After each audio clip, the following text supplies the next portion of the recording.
Request చేస్తున్నాం, మీరు ఎక్కడ కూడా గంజాయి పండించద్దని కూడా వారందరికీ చెప్తున్నాను. రెండోది దిశ, ఈ విషయంలో నేను 5 సంవత్సరాలు గడిచిన ప్రభుత్వంలో చూశాను. ఒక్కసారి అసెంబ్లీలో చర్చించిన దాఖలాలు లేవు, ఒక్కసారి సమీక్ష చేసిన దాఖలాలు లేవు. ఏ ప్రభుత్వమైనా చిత్తశుద్ధితో ఉన్నప్పుడు రివ్యూ చేయడం కానీ యాక్షన్ తీసుకోవడం కానీ జరిగితే కొంతవరకైనా కంట్రోల్ అవుతుంది. అవన్నీ చేయని పరిస్థితి వచ్చింది. అందుకని అధ్యక్ష, దీంట్లో రాజీ లేదు. రెండో విషయం కూడా నేను ఒకటే కోరుతున్నా, ఈరోజు సోషల్ మీడియాను మనం చూస్తున్నాం. విచ్చలవిడితనం వచ్చింది, క్యారెక్టర్ అసాసినేషన్ జరిగే పరిస్థితి వస్తుంది, ఆడబిడ్డలు తలెత్తుకొని తిరగలేని పరిస్థితి వస్తూ ఉంది. ఇది మంచి సాంప్రదాయం కాదు. నాకు చాలా సంతోషం, అసెంబ్లీలో బూతులు లేవు. ఇప్పుడు అసెంబ్లీ అంతా కూడా సబ్జెక్ట్స్ పైన చర్చించే పరిస్థితికి వచ్చాం. ఆ 5 సంవత్సరాల అసెంబ్లీలో బూతులు మాట్లాడడం, బయటంతా భయంకరంగా ఉండడం, ప్రజాస్వామ్యం పూర్తిగా అపహాస్యం కాబడింది. అలాంటి అన్ని పోయే పరిస్థితికి వచ్చాయి.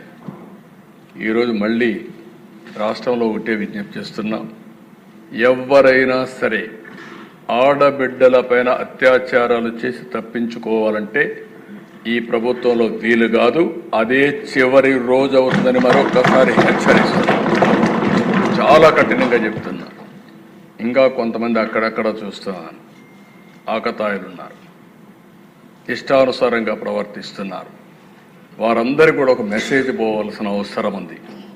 నేను ఒకప్పుడు ఒక మెసేజ్ ఇచ్చాను, ఈ రాష్ట్రంలో లా అండ్ ఆర్డర్ మెయింటైన్ చేయాలి, తీవ్రవాద సమస్య పరిష్కారం కావాలి, మత విద్వేషాలు లేని రాష్ట్రంగా మత సామరస్యాన్ని పెంచాలి.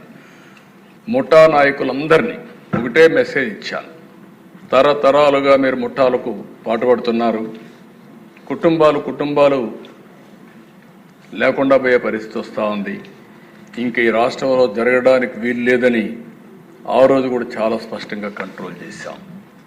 రౌడీలకు ఒక మెసేజ్ ఇచ్చాం, ఈ రాష్ట్రంలో రౌడీ అనేవాడు ఉండడానికి వీలు లేదు, ఈ రాష్ట్రం మీకు సహకరించదు, అలాంటి వాడు ఉంటే ఈ రాష్ట్రాల నుంచి పారిపోవడం బెటర్ అని చెప్పి కూడా హెచ్చరించా.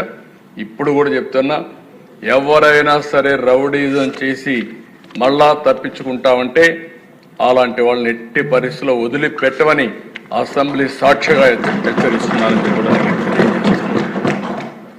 అయితే అధ్యక్ష, ఇవన్నీ జరగాలంటే ఈరోజు మనం చూస్తే కొన్ని చట్టాలు కూడా పగడ్బందీగా ఉండాల్సిన అవసరం ఉంది.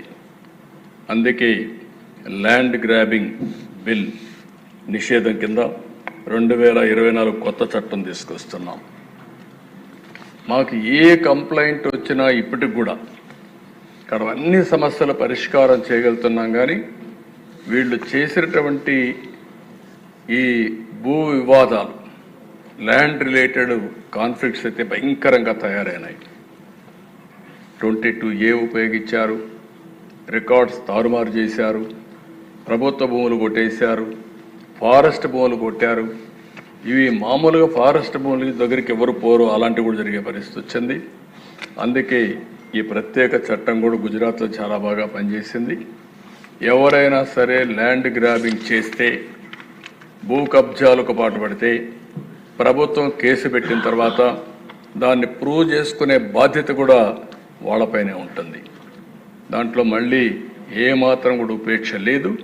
అలాంటి పగడ్బందీ చట్టాన్ని కూడా తీసుకొస్తున్నాం. ఈ చట్టం ద్వారా ఎక్కడైనా ఎవరైనా సరే భూ కబ్జా చేయాలంటే భయపడే పరిస్థితి రావాల్సిన ఉంది. అలాంటి చట్టాన్ని కూడా తీసుకొస్తామని చెప్పి కూడా నేను మీకు తెలియజేస్తున్నాను. అదే మరిగా దిశ, ఈరోజు టెక్నాలజీ, డ్రోన్స్ ఉపయోగిస్తున్నాం. ఇంకా మా వాళ్ళందరూ మాస్టరైజ్ చేస్తున్నారు. అవసరమైతే డ్రోన్స్ ద్వారా నైట్ పెట్రోలింగ్ కూడా చేయడానికి, పోలీస్ పెట్రోలింగ్ బదులు డ్రోన్ పెట్రోలింగ్ చేయడానికి కూడా శ్రీకారం చుడుతున్నాం. సీసీటీవీ కెమెరాలు పెడుతున్నాం, లేటెస్ట్ టెక్నాలజీ పెడుతున్నాం.